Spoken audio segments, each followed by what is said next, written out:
মহিলাদের আওয়াজটা কমিয়ে দেবো, তাই তো? না না, ঠিক আছে, আই হ্যাভ কনসেন্ট।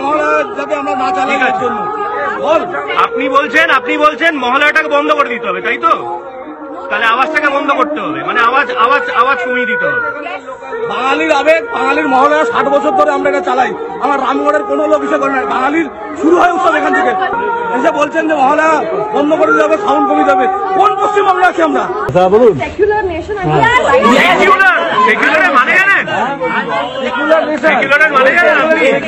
মহিলা যখন তাকে বলা হচ্ছে যে এটা আপনি বলতে পারেন, এটা কি বলছেন আপনি?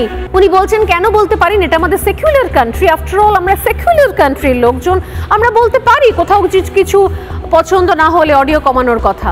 বছরে একটা মাত্র দিন, বাকি অনেক ক্ষেত্রে অনেক উদাহরণ আমি টানতে পারি, এখানে আমি টানবো না আজকে। দেবী পক্ষে আর দরকার নেই কর্কশ কথাগুলো বলার, কিন্তু বাকি 365 দিনে কারোর কোনো সমস্যা হয় না। কোথাও দিনে 3বার 4বার কোনো শব্দ শুনলেও সমস্যা হয় না। মহালয়ার ভোরে মহিষাসুর মর্দিনীতে মনে পড়ে যায় যে এটা সেকুলার কান্ট্রি, সেকুলার কান্ট্রি বটে। আর সব থেকে বড় সেকুলার যে যাপন, যে ধর্ম, তা হচ্ছে সনাতন ধর্ম। সবকিছু সহ্য করতে শিখিয়ে দিয়েছে আমাদের, আমরা সর্বংসহ হয়ে গিয়েছি।